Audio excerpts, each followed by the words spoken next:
pessoal, tudo bem? Sejam bem-vindos a mais uma aula aqui no curso prático da Cidadania Italiana 2017 e nesta aula eu quero responder algumas dúvidas que vocês deixaram ao longo das últimas aulas. Algumas dessas, ou na verdade a maioria dessas dúvidas eu já respondi diretamente para a pessoa, porém eu achei interessante trazer para cá porque como são dúvidas recorrentes acaba ajudando muita gente. Lembrando que toda vez que você estiver vendo um vídeo meu aqui no YouTube, lembre-se que aqui embaixo, olha, quando você vai para esta parte aqui, ó, mostrar outros, tá vendo? Aqui existe a descrição deste vídeo. Quando você clica neste link, clica aqui para acessar a página desta aula, você clica, você vai para a página do blog Minha Saga correspondente àquela aula. Então, por exemplo, olha só, aqui nós temos a página da aula com todos os documentos ou links importantes daquela respectiva aula e aqui você tem que deixar a sua dúvida. Muita gente está deixando a dúvida somente no YouTube e isso eu estou respondendo também, porém eu preciso que vocês deixem as dúvidas na página da Minha Saga para que eu possa organizar e encontrar melhor. Tá vendo aqui, ó? Toda a página que você abrir no YouTube vai ter um link, todo vídeo vai ter o link para a respectiva aula. E aqui, por favor, deixe os comentários aqui para que eu possa responder, tá bom? Bom, dito isso, vamos para as dúvidas que eu separei aqui para vocês. Primeira delas, o Ricardo pergunta o seguinte: Fábio, mais uma vez obrigado, mandei um e-mail para o Comune e um dia eles me enviaram via e-mail o PDF... Em PDF, a certidão de nascimento do meu bisavô. Com este documento em PDF, consigo dar entrada? Não! Vocês precisam do documento original. Eu até copiei aqui, ó, e colei a página 26 do Sagabook, onde eu digo: o documento deve ser original, enviado pelo correio e não pode ser utilizado apenas o documento digital, enviado por e-mail apenas. O Ricardo fez essa pergunta, mas isso serve para todos vocês. Não se esqueçam que vocês têm que usar o Sagabook 2017. As aulas foram pensadas e planejadas para serem utilizadas com o Sagabook em mãos. Não acaso, cada aula que você encontrar, cada página de cada aula vai ter materiais didáticos, o mapa mental do curso, a circular 32 neste caso desta aula e o Sagabook. É só colocar um e-mail aqui, clicar em receber que você recebe no seu e-mail. É importantíssimo, ok? Bom, próxima dúvida é da Ana Paula. Fábio, eu gostaria de saber sobre a certidão de casamento do antenato. Meu bisavô se casou na Itália. Você poderia me enviar o modelo de requisição para pedir essa certidão? A minha dificuldade está sendo como pedir, pois não falo italiano. O que acontece, Ana? No Sagabook já existe um modelo para você pedir o nascimento, ok? Basta você substituir a frase "Strato per riassunto dell'atto di nascita", na verdade você vai substituir esta palavra nascita por matrimônio. Então, quando está lá assim, "Egrego ufficiale di stato civile, vorrei chiedergli cortesemente o invio dell'estratto per riassunto dell'atto di matrimonio di fulano con cicrano". Só isso. Então você basicamente vai substituir esta parte aqui, ó, nascita por matrimônio, tá bom? Próxima dúvida. William fala o seguinte: Fábio, no caso das certidões de casamento, onde você explica a diferença entre não encontrei e não existiu, você só mencionou o caso de não ser encontrado. Agora, eu gostaria de saber em relação a não ter existido. Então, William, quando não existe o casamento mesmo, ou seja, as pessoas elas não se casaram civilmente, lembrando que para que o direito exista, você precisa verificar que o genitor que transmite a cidadania foi o declarante. Caso isso aconteça, você não precisa apresentar nenhum documento adicional, não. Você só vai apresentar o nascimento e quando você for apresentar isso para um comune italiano, você vai explicar: olha, eu não anexei a certidão de casamento porque nunca existiu esse casamento. Porém, existe o direito porque o genitor foi o declarante do nascimento do filho. Neste caso, não existe nenhum documento a ser inserido. Fique tranquilo em relação a isso, tá bom? A próxima dúvida é da Thaís. Fábio, o certificado de batismo também vale 6 meses, mesmo se não há essa informação no certificado? Sim, Thaís. Lembrando que quando a gente fala de validade dos documentos, a gente está sempre se baseando naquele oficial que eu chamo cretino. Se o cretino quiser... Opa, cadê? Se o cretino quiser exigir ou quiser controlar os documentos em relação à validade de 6 meses, não importa se é o nascimento, batismo, ele sempre vai exigir nestes termos. E outra coisa, não necessariamente todo documento italiano vai vir, este documento tem validade de 6 meses. Não é uma obrigatoriedade na emissão do documento italiano que tenha esta dicitura que a gente disse na língua italiana. Então, mesmo que não tenha, é sabido que todo ato civil italiano tem essa validade de 6 meses, tá bom? O Miltinho pergunta o seguinte: Fábio, pretendo ir à Itália reconhecer por lá. Seria possível, através de uma procuração ou documento, reconhecer a cidadania do meu irmão, que tem 21 anos, levando seus documentos interteor e apostilados? Ele, portanto, não iria comigo, somos filhos do mesmo pai e da mesma mãe. Infelizmente, Miltinho, não há como ninguém reconhecer a nacionalidade do país por uma outra pessoa. Então, você consegue reconhecer a cidadania dos seus filhos menores. Porém, não existe o reconhecimento de baixo para cima, por exemplo. Você não reconhece para o seu pai, você não reconhece nem para cima nem para os lados. O reconhecimento é de cima para baixo.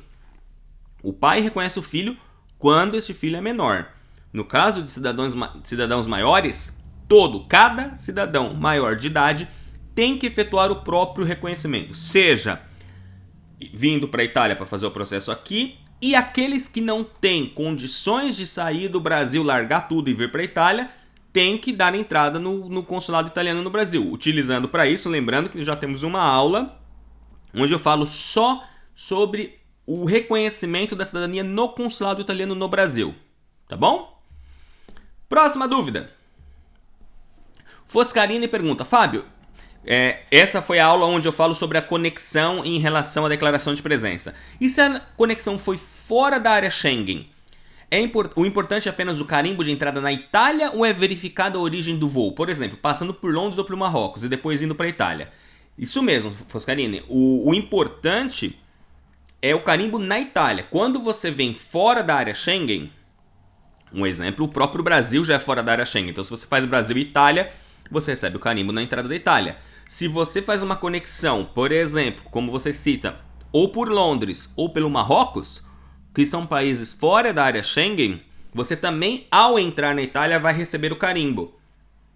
Este carimbo te deixa legalmente por 90 dias. Então, não importa, ninguém vai te questionar da onde você veio, por que você fez conexão nesses países. Simplesmente, o oficial de fronteira italiano vai querer saber se você tem os meios financeiros para ficar aqui, se você tem onde ficar, aquele tipo de coisa. Aquelas coisinhas que eu já falei na aula. Tá bom? A Juliana fala: Fábio, se eu fizer as traduções e o apostilamento por outro estado, já que sou de São Paulo, e o valor é quase o triplo aqui, o comum entrará em contato com este outro estado para solicitar a não renúncia? Terei problemas com isso? Quais seriam? Sim, Juliana.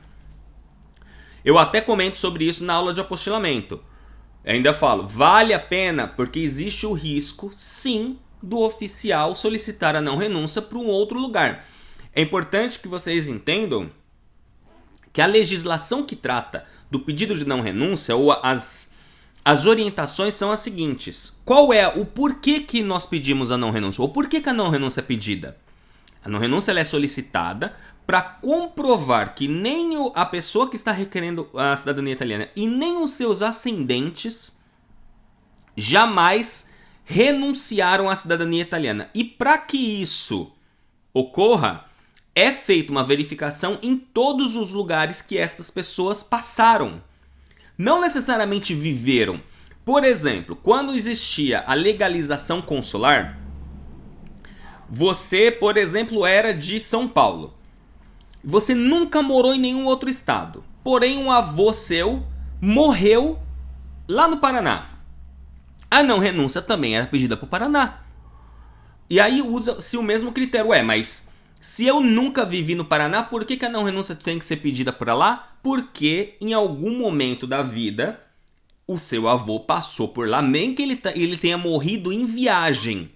Mas o legislador italiano, ele entende que, uma vez que você passou, ele não sabe... Uma outra coisa importante. O legislador, o oficial público italiano, ele não sabe a história da nossa família. Muitas pessoas elas perguntam assim pra mim, Fábio, mas acontece que na minha família tá claro que esse sobrenome é o mesmo, né? Nós não temos dúvida dentro da nossa família que se trata da mesma pessoa. Porém, o oficial italiano ele não pode se basear na história da sua família ou o que você vai falar pra ele de boca. Ele precisa, e ele deve efetuar qualquer tipo de especulação ou de verificação através dos documentos que estão sendo apresentados, nos dados dos documentos apresentados. Então, se no documento você apostilou em outro estado, significa que em algum momento você esteve nesse estado para fazer o apostilamento. Ah, mas a gente manda pelo correio, né? E o cartório que faz isso. Não importa. O oficial de status civile de um comune, ele não sabe disso. E nem tem obrigação de saber. Então é importante que todos vocês entendam. Quando eu falei isso lá na aula sobre apostilamento, eu até deixei bem claro. Vale a pena correr um risco? É tanto dinheiro gasto, e inclusive até faço contas em relação ao tempo que a não renúncia poderia demorar, por exemplo, você pedindo para Brasília, em relação aos valores da apostila em São Paulo. No final das contas, fica lá por elas. Não muda muita coisa, entendeu? Bom, o Rafael me pergunta o seguinte, Fábio, você poderia fazer um vídeo especial como não ser enganado por assessores da cidadania? Rafael, existe... Aliás, deixa eu te mostrar uma coisa. Aqui no blog Minha Saga... Coloca aqui a palavra esmola. Se eu não me engano, deixa eu ver se eu encontro aqui. Há muito tempo, na verdade não muito tempo atrás, aqui ó. Existem esses dois artigos aqui. Existem na verdade vários artigos. Mas olha, basicamente tem esse quando a esmola é demais e como escolher um consultor na Itália. O primeiro, eu explico o que aconteceu. Eu dou algumas informações aqui, por exemplo, na história do jogador Bruno, que veio para a Itália com promessas de um pessoal no sul da Itália, e aí o que tinham prometido para ele na Calábria, que falavam que em 20 dias ia conseguir, tal. Bom, tá aqui, não sou eu que tô falando, basta você ler o que o Bruno passou em relação a isso, e aqui eu falo sobre quando a esmola é demais, o santo desconfia. A forma, quando você me pergunta como não ser enganado por assessores, a primeira coisa que você precisa saber, quando a esmola é demais, o santo desconfia. Essa história de que pode ficar 20 dias, que eu vou ter a cidadania, isso é impossível de acontecer, sendo que o vigile, somente a visita do vigile pode levar 45 dias, entendeu? Então aqui tem essa história do Bruno. E agora, recentemente, eu também publiquei este artigo, como escolher um consultor na Itália. E aqui eu explico quais os cuidados que você precisa ter para contratar um profissional. Lembre-se o seguinte, o fato de você ter saído do Brasil e encontrar uma pessoa no exterior que fala a mesma língua que você, não significa que essa pessoa é competente ou ela é honesta. Vocês têm que tomar o mesmo cuidado na contratação de um consultor que você tomaria contratando qualquer profissional. Um pedreiro para fazer uma reforma na sua casa, um dentista para cuidar dos seus dentes, um médico para cuidar da sua saúde. É a mesma situação. Então aqui eu explico nesse artigo o que faz um profissional de cidadania italiana. E aqui eu começo a falar como escolher um consultor. E aqui eu abro já com a primeira pergunta. Qual critério você adotaria para contratar um advogado para te representar, um médico para cuidar da sua saúde ou um engenheiro para construir sua casa? Você vai usar o mesmo critério. Você vai pedir referência, você precisa ter confiança, você já tem que descartar quem te dá, por exemplo, garantia de tempo, porque como é que um profissional que é um intermediário entre você e um órgão público, e quando eu falo órgão público, eu falo um órgão e funcionários públicos daquele órgão, como é que alguém que é um intermediário pode te garantir o tempo que um processo burocrático vai ser realizado em relação a um órgão e um funcionário público? Ninguém pode fazer isso. Por quê? Porque não é, eu posso, por exemplo, prometer para você o que eu posso fazer. Então, eu vou te buscar no aeroporto tal dia. Isso depende só de mim. Então, eu sei que eu tenho que me organizar para no dia 20 de fevereiro, às 15 horas, eu esteja no aeroporto para buscar um cliente. Isso depende de mim. Agora, eu não posso prometer que o avião vai chegar exatamente às 2h50, porque não sou eu que vou fazer o voo, não sou eu que vou cuidar dos preparativos, e existem inúmeras variáveis. Então, o que as pessoas acabam, de repente, cometendo, e é um grande erro, é querer ouvir aquilo que elas gostam, o que elas gostariam. Ai, que legal, então se o cara fala que eu não quero perder muito tempo, aí alguém que é picareta pensa nisso e fala, bom, como as pessoas não querem perder muito tempo, vamos começar a prometer que aqui é rapidinho. Só que tem um detalhe, até os picaretas, por mais que são muito espertos, a maioria deles, o que eles fazem? Eles te prometem que vai passar em pouco tempo, só que quando você assina o contrato, lá está escrito, atenção, não podemos nos responsabilizar no caso de atrasos no seu processo, por atrasos no seu processo em caso de força maior. Aí você vem, como aconteceu com o Bruno, em 20 dias fica pronto, não deu, ficou 30 e a pessoa falou, não, mas olha, no contrato que você assinou estava dizendo, isso daqui é uma questão de força maior, o Vigile não passou. Aí sabe o que o picareta fala? Mas o Vigile sempre passou, você é o primeiro caso com problema. Até você descobrir que quando você encontra pessoas que também fizeram o processo ou caíram infelizmente, tiveram a infelicidade de encontrar essa pessoa também, você descobre que não é só você, que essa história é repetida. Então, o cara não tá nem aí, o importante para ele é receber o seu dinheiro. Depois disso, ele sabe que uma hora ou outro processo vai sair. Só que você não vai, depois que você consegue o seu processo, você não vai mais reclamar em lugar nenhum, você não volta para as redes sociais para reclamar. Por quê? Porque você passou por tantos problemas que você quer mais viver a sua vida. E este tipo de situação onde o brasileiro se acostuma a se ferrar e não faz nada ou não reclama, faz com que os picaretas continuem fazendo as mesmas coisas. Então, neste artigo eu explico absolutamente tudo sobre como contratar um consultor, o que é um consultor, o que um consultor precisa fazer, entre outras coisas, tá bom? Então, basta você entrar no blog, se você quiser, basta colocar lá, pesquisa por esmola, clica aqui, esmola, e você já vai encontrar aqui o primeiro post sobre o Bruno e depois como escolher um consultor na Itália, tá bom? Bom, pessoal, essas eram as dúvidas que eu tinha para explicar para vocês. Hoje eu quis dar uma pausa no curso para falar sobre essas dúvidas, porque são dúvidas importantes, principalmente essa última aqui, para tentar minimizar os riscos de vocês. Eu gostaria também de dizer o seguinte, tem muita gente que está chegando no blog por causa dos cursos do YouTube e não tem noção que este blog, se você clicar aqui em arquivos, esse blog é escrito desde 2006. Então aqui, se você clica, por exemplo, em 2007, só para dar um exemplo, tem uma porrada de informações aqui, olha só. Então, e aqui do lado nós temos as categorias, a minha saga, o meu próprio processo, como que ele foi feito. Eu tenho aqui a vida na Itália, tudo que eu escrevo, eu crio essa categoria, eu coloco dentro de uma categoria. Então, por exemplo, você quer saber dicas de pobre na Itália. Você clica aqui em dicas de pobre. Eu tenho aqui 9 artigos onde eu dou dicas de pobre. Comprando tudo com menos de €1, móveis do IKEA, assim por diante. Você quer saber como que estuda na Itália? Você clica aqui em vida na Itália, estudar. Vai ter aqui vários artigos sobre como estudar na Itália. E assim por diante. Então, utilizem o blog também como ferramenta além do YouTube. Principalmente você que não conhece ainda o blog.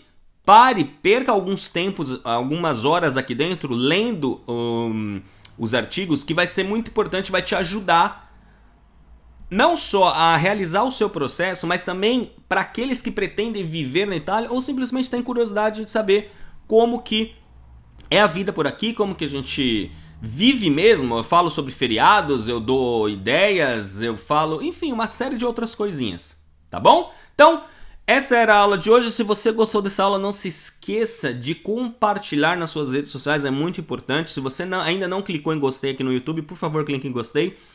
E caso você ainda não é inscrito na minha saga, clica aqui no meu rosto para se inscrever e a gente se vê amanhã na próxima aula do curso prático da Cidadania Italiana 2017. Arrivederci!